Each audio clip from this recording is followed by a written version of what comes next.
আসসালামু আলাইকুম। আশা করি সকলে ভালো আছো।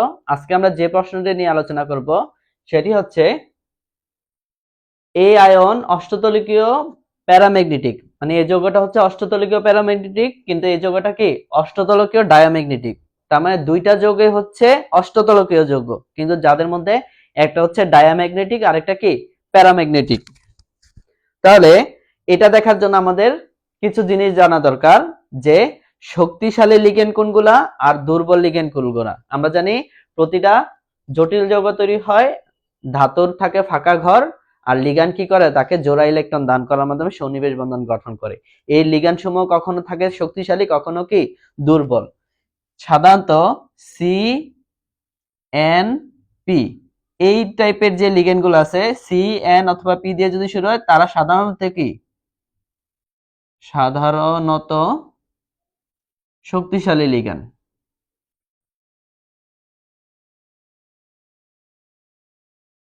আমরা সাধারণত বললাম কেন, কারণ এগুলোর মধ্যে কি ব্যতিক্রম থাকে।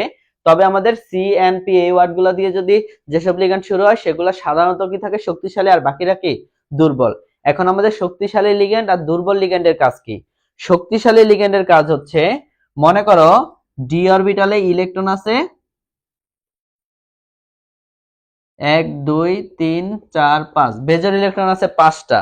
যদি ওর কাছাকাছি শক্তিশালী লিগ্যান্ড আসে, এই শক্তিশালী লিগ্যান্ডের পাওয়ার এতটাই বেশি, ওরা তাদেরকে কি করে, জোড়া জোড়া করে ফেলে। যদি শক্তিশালী লিগ্যান্ড এখানে আছে, শক্তিশালী লিগ্যান্ড থাকলে ওদের এতটাই পাওয়ার, তারা এদেরকে কি জোড়া জোড়া করে ফেলবে। তাহলে 5টা ইলেকট্রন থাকলে জোড়া হবে কয়টা? 2টা জোড়া, আর এলো একটা সিঙ্গেল ইলেকট্রন। তারপরে লিগ্যান্ড গুলো কোথায়, এদিকে বসবে। আর যদি দুর্বল লিগ্যান্ড আসে, তার কিন্তু এই ক্ষমতা নাই যে তাদেরকে কি জোড়া জোড়া করে ফেলার। তারা কি করবে, পরবর্তী ফাঁকা ঘরগুলোতে শুধু বসে যাবে। তার মানে শক্তিশালী লিগ্যান্ড তার এতটাই পাওয়ার আছে যে সবাইকে ধাক্কা দিয়ে কি জোড়া জোড়া বানাতে পারে, কিন্তু দুর্বল লিগ্যান্ড এটা পারে না। এই হচ্ছে আমাদের শক্তিশালী লিগ্যান্ড আর দুর্বল লিগ্যান্ডের কাজ। তার মানে আমরা বুঝলাম কোনগুলা শক্তিশালী কোনগুলা দুর্বল। যেটা এখানে অ্যামোনিয়া, অ্যামোনিয়ার মধ্যে কি আছে, এন আছে। তার মানে বোঝা যাচ্ছে এটা কি, অ্যামোনিয়াটা হচ্ছে একটা শক্তিশালী লিগ্যান্ড, সেও কি সবাই এরকম ধাক্কা দিয়ে জোড়া বানাতে পারবে। আরেকটা জিনিস হচ্ছে, আমরা ডায়াম্যাগনেটিক না প্যারাম্যাগনেটিক এটা বুঝবো কিভাবে? যদি বেজোর ইলেকট্রন থাকে। বেজোর মানে কি? বেজোর ইলেকট্রন, বেজোরে বলি আমরা ইলেকট্রন থাকলে, সেটা হচ্ছে বেজোর ইলেকট্রন থাকলে সেটা হচ্ছে প্যারাম্যাগনেটিক। প্যারাম্যাগনেটিক। আর বেজোর ইলেকট্রন না থাকলে সেটি কি, সেটি হচ্ছে ডায়াম্যাগনেটিক। ডায়াম্যাগনেটিক এই হচ্ছে প্যারাম্যাগনেটিক, আর হচ্ছে কি ডায়াম্যাগনেটিক। এই আমরা দেখবো বেজোর ইলেকট্রন আছে কি নাই। এই প্যারাম্যাগনেটিক আবার আরেকটা ভাবে প্রমাণ করা যায়, যদি আমাদের মিউ এর মান 1 এর বড় হয়, তাহলে সেটা হয় প্যারাম্যাগনেটিক। আর মিউ এর মান যদি 1 এর ছোট হয়, সেটা হয় ডায়াম্যাগনেটিক। এই মিউ এর মান দিয়ে আমরা কিভাবে কি কোন যৌগের চৌম্বক ধর্ম ব্যাখ্যা করতে পারি? এই চৌম্বক ধর্ম ব্যাখ্যা করার সূত্র হচ্ছে √n ইনটু n+2। এই nটা কি, এটা n হচ্ছে বেজোর ইলেকট্রন সংখ্যা। তার মানে আমি বেজোর ইলেকট্রন সংখ্যা এখানে বসানোর পরে যদি আমি মিউ এর মান 1 এর বড় পাই, তাহলে বুঝবো এটা প্যারাম্যাগনেটিক, আর 1 এর ছোট হলে সেটা কি ডায়াম্যাগনেটিক। এভাবে আমরা ব্যাখ্যা করতে পারি। আরেকটা ভাবে ব্যাখ্যা করতে পারি কি, যদি বেজোর ইলেকট্রন থাকে তাহলে প্যারাম্যাগনেটিক, আর বেজোর ইলেকট্রন না থাকলে সেটা ডায়াম্যাগনেটিক। আমরা পরীক্ষার নাম্বারের উপর ডিপেন্ড করে কি আমাদের উত্তরটা করব। তাহলে দেখো আমরা উত্তরে যাই। প্রথমে আমরা এখানে কার ক্ষেত্রে দেখি, ক্রোমিয়াম NH3 6, আর এখানে কত 3+। অ্যামোনিয়া হচ্ছে নিরপেক্ষ লিগ্যান্ড, শক্তিশালী কিন্তু সে হচ্ছে কি নিরপেক্ষ লিগ্যান্ড, এগুলো আমরা ছোট ক্লাসে আরো পড়ে আসছিলাম। তো অ্যামোনিয়া হচ্ছে নিরপেক্ষ লিগ্যান্ড, তার কোনো চার্জ নেই।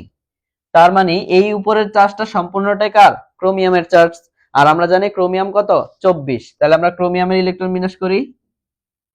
ক্রোমিয়াম হচ্ছে 24, 1s 2s 2p 3s 3p 4s 3d, 2 2 4 10 12 6 18 19 20। তাহলে আর কয়টা লাগে আমার? 4টা। এই 4টা লাগলে আমি যদি ওকে সাজাই তাহলে কি হয়? এখানে ইলেকট্রন আসে একটা, আর এখানে কি 5টা, কারণ ক্রোমিয়াম কি ব্যতিক্রম ইলেকট্রন বিন্যাস আমরা জানি। এখন আমি ক্রোমিয়াম করলাম, তাহলে ক্রোমিয়াম আমার দরকার কি 3+। তাহলে ক্রোমিয়াম 3+ যদি করি, ক্রোমিয়ামের থেকে কি 3+ মানে সে 3টা ইলেকট্রন কি করবে? ত্যাগ করবে। তাহলে 3টা ইলেকট্রন প্রথমে কি করবে? সে এই সর্বশেষ কক্ষপথ থেকে একটা ত্যাগ করবে যেটা আছে, তারপরে ধারাবাহিকভাবে কি এটা থেকে ত্যাগ করবে। তাহলে তার ইলেকট্রন বিন্যাস কি হবে? 1s 2s 2p 3s 3p, তারপরে 3d। কয়টা ইলেকট্রন বের হবে? 3টা। এখান থেকে একটা, এখান থেকে কয়টা? 2টা। তাহলে এখান থেকে যদি 2টা বের হয় তাহলে 3d তে কয়টা থাকে? 3টা। আর 4s কি 0, মানে 4s এ কোনো ইলেকট্রন নেই। এই হচ্ছে আমাদের ক্রোমিয়ামের জন্য। তাহলে এটাকে যদি আমি লিখি,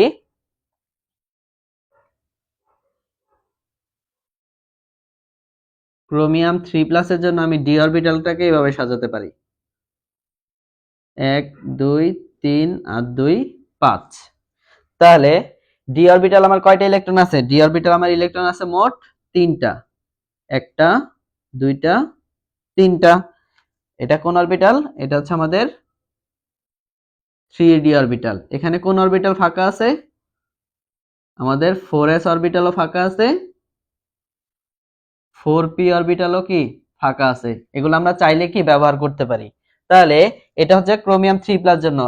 এখন যদি ওর কাছে এটা চলে আসে, ক্রোমিয়াম NH3 6 3+, ও যদি চলে আসে, তার মানে অ্যামোনিয়া কি শক্তিশালী লিগ্যান্ড। আমরা বলেছি শক্তিশালী লিগ্যান্ড হলে তারা ওদেরকে জোড়া জোড়া করে ফেলে, তারও এরকম ক্ষমতা আছে। তাহলে এরকম যদি হয় 1 2 3 4 5, এখানে কয়টা ইলেকট্রন আছে? 3টা ইলেকট্রন আছে। তাহলে 3টা ইলেকট্রন কি হবে? 3টা ইলেকট্রন হবে এক জোড়া আর একটা। এটা তার কোনো জোড়া হতে পারে না। এ হলো 3টা ইলেকট্রন। তাহলে আমার রইলো কোনটা? এই ঘরটা ফাঁকা আছে, আর এই ঘরটা কি ফাঁকা আছে। আমি কাদের ব্যবহার করব? এই লিগ্যান্ডের সংখ্যার উপর ডিপেন্ড করে আমি ঘর নিব। তাহলে যেহেতু আমার লিগ্যান্ড আছে 6টা, তো আমি এখানে 6টা লিগ্যান্ড বসবে। এজন্য আমি এই 4 জন নিলে হবে না, এটাও আমার নেওয়া লাগবে। তাহলে এটা হচ্ছে 3d এর জন্য, এটা 4s এর জন্য, আর এটা কি 4p এর জন্য। এখন 6টা লিগ্যান্ড এসে এখানে বসে পড়বে। অ্যামোনিয়ার কি আছে? জোড়া ইলেকট্রন আছে। এরকম কয়টা? 6টা। একটা, দুইটা, তিনটা, চারটা, 5টা, 6টা। তার মানে এখানে 6টা কি অ্যামোনিয়া আসলো।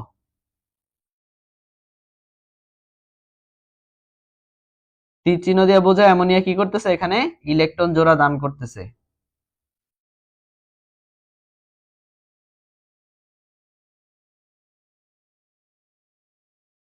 ঠিক আছে?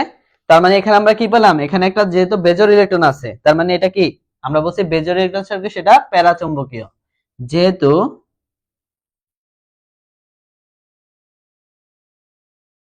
বেজোড় ইলেকট্রন বিদ্যমান,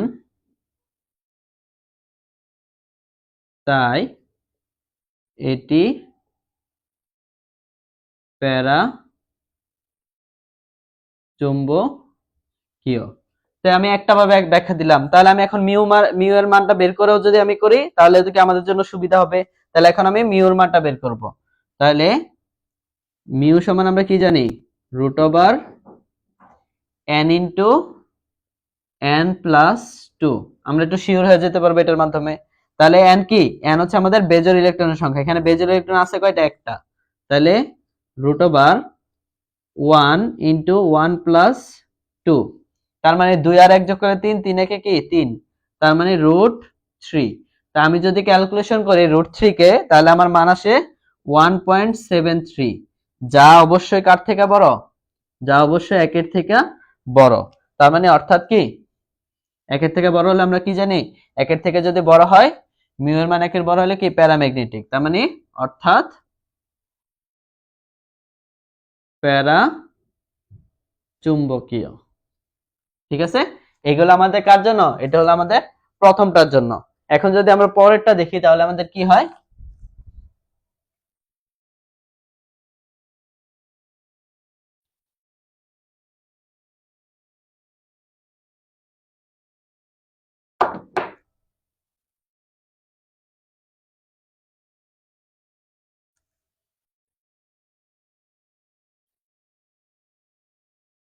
পরেরটা কি আমাদের? কোবাল্ট NH3 6, উপরে কত? 3+। আচ্ছা, এখানেও অ্যামোনিয়া কি শক্তিশালী লিগ্যান্ড, কিন্তু সে হচ্ছে নিরপেক্ষ, তার মানে সম্পূর্ণ চার্জ যে 3+, এটা কার? কোবাল্টের। তাহলে আমরা জানি কোবাল্ট হচ্ছে কত? 27। 1s 2s 2p 3s 3p 4s 3d, 2 2 4 10 12 18 20, আর কয়টা? 7টা। তাহলে আমি যদি কোবাল্ট 3+ এর জন্য করি 1s 2s 2p 3s 3p, তাহলে সর্বশেষ শক্তি স্তরের থেকে যাবে প্রথমে, তারপরে ভেতরটা থেকে, এখান থেকে দুইটা, এখান থেকে কয়টা? একটা। তাহলে 3d তে থাকবে কয়টা? 3d তে থাকবে 6টা, আর 4s এ কত? 0। তাহলে আমি এখন কোবাল্ট 3+ এর জন্য যদি দেখি ডি অরবিটালটা 1 2 3 4 5 ইলেকট্রন আছে কয়টা আমাদের? 6টা ইলেকট্রন আছে, তাই না? তাহলে 6টা ইলেকট্রন যদি থাকে 1 2 3 4 5, কয়টা? 6টা। একটা একটা করে একমুখী স্পিনে প্রবেশ করে, পরবর্তীতে বিপরীতমুখী স্পিনে প্রবেশ করে। তাহলে এটা হচ্ছে 3d এর জন্য। তাহলে আমাদের কোনটা ফাঁকা আছে? 4s ফাঁকা আছে। আর 4p টাও কি আছে? ফাঁকা আছে, 4p। তাহলে এখন যদি আমি এটার জন্য করি কোবাল্ট NH3 6, তারপর বাইরে কত? 3+। তাহলে কি কোবাল্ট অ্যামোনিয়া হচ্ছে শক্তিশালী লিগ্যান্ড, যদি এই শক্তিশালী লিগ্যান্ড আছে তাদেরকে জোড়া করার ক্ষমতা আছে, তাহলে তারা কি হবে? এরকম জোড়া জোড়া হয়ে যাবে। এটা হচ্ছে 3d। এখানে মোট 6টা ইলেকট্রন আছে, 2 3 4 5 6, 6টা ইলেকট্রন মানে কয় জোড়া হবে? 3 জোড়া। ঠিক আছে, আর বাকিগুলো যা আছে তাই। 4s আর হলো 4p। তাহলে আমার লিগ্যান্ড কয়টা ঢুকবে? মোট 6টা। 6টা লিগ্যান্ড কোথায়? 1 2 3 4 5 6, 6টা লিগ্যান্ড ঢুকলো। Ammonia ammonia ammonia ammonia ammonia আর হচ্ছে কি অ্যামোনিয়া, তারা সবাই কি করতেছে? ইলেকট্রন জোড়া দান করতেছে। 1 2 3 4 5 6। তার মানে দেখো তো এখানে কোনো কি নাই? এখানে কোনো বেজোর ইলেকট্রন নাই। যেহেতু বেজোর ইলেকট্রন নাই, বেজোর ইলেকট্রন না থাকলে সেটা কি ডায়াম্যাগনেটিক। যেহেতু কোনো বেজোর